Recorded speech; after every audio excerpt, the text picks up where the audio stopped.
This is Liz. Liz is at a dinner party and someone has just asked her what she does. She tells them about the team she manages and the scope of the role, the company, which has a name people recognize. And she has told the story before. The words come out in the exact right order. And the woman next to her says, "Wow, that sounds amazing." Liz says, "Yeah, it's been a good run." She reaches for her glass. She takes a sip. She doesn't really taste. She's been doing this for 11 years. This climbing, the delivering, the becoming the person in the room that others defer to. There is a version of her life that she can describe very precisely. It involves her title, the trajectory, the logical next step. And she has described it so many times that she sometimes wonders if that description has become more real than the thing itself. And now she smiles at something someone says. She refills her glass, and across the table, a woman she doesn't know well starts talking. She left a director role 2 years ago. She is doing something smaller now, like a project of her own, still finding its shape. She says this without lowering her voice. She's not performing to be modest. She's not really performing anything. Liz goes still. She watches this woman talk the way you watch someone do something you didn't know you wanted to do.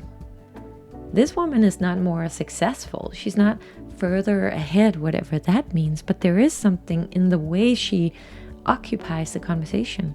She's unhurried. There is no gap between what she says and what she means. And Liz cannot stop looking at it. And she asks the woman, how did she make this decision? The woman says, "I just asked myself one day, if I'm still doing this work in 10 years, will it have made sense?" And someone laughs. Someone says, "That is a terrifying question." Liz doesn't say anything. She is thinking about her own 11 years.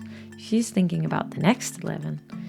And on the drive home, she doesn't turn on the radio. She sits at the red light for a moment after it turns green. Maybe you know someone like Liz. Maybe you even are Liz. Here is the thing no one tells you about building this successful career.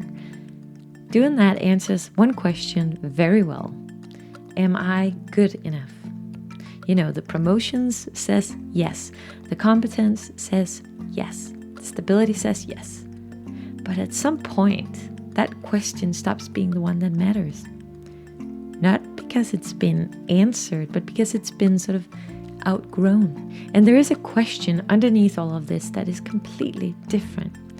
It is this career mine? Is this true for me? Is this actually who I am? And there is no amount of success that can answer that question, because success was never designed to do that. A promotion cannot tell you whether the work is true. A credential cannot tell you whether the life is yours.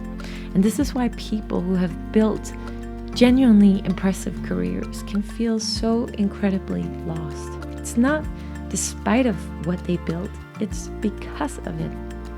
They have answered that first question brilliantly, and now they are standing in front of this second question, and nothing they built to answer that first question helps them here.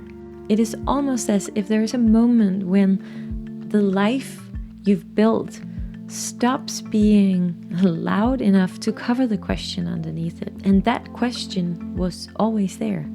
The career was just louder, and now it's not. And it's not a sign that something has gone wrong. It's not a sign that you're in crisis per se, or that you are burning out, or it's not ingratitude, though the word has probably crossed your mind, but it is a sign that something is finally asking to be heard. So what Liz needs now is not another goal, but it is a relationship with herself, honest enough to answer this very real question that has popped up. It's not, what should I do next? but it is what is actually true for me. And that is a different kind of work. It doesn't start with a plan. It starts with allowing yourself to hear what's been trying to get through this whole time. And in my book, it takes a structured process to do that well. Not just these open-ended reflections that end up going in cycles, but something with a very clear sequence and something to hold you while you do that work. Because once you are able to hear what is actually true for you, everything else will become possible. So Liz is sitting there in her car. She's thinking about her career, her work. All of it was real. None of it was wasted. But it was never going to answer that question that Liz now faces as she sits at the red light. And she's thinking about that woman across the table. Not what she said, but how she said it. This gap between what she says and what she means that basically wasn't there. Liz wants that. She does not have a word for it yet, but you know she wants that. The light turns green and she does not move immediately, but then she does. If any of this landed with you, there are 2 places to go next.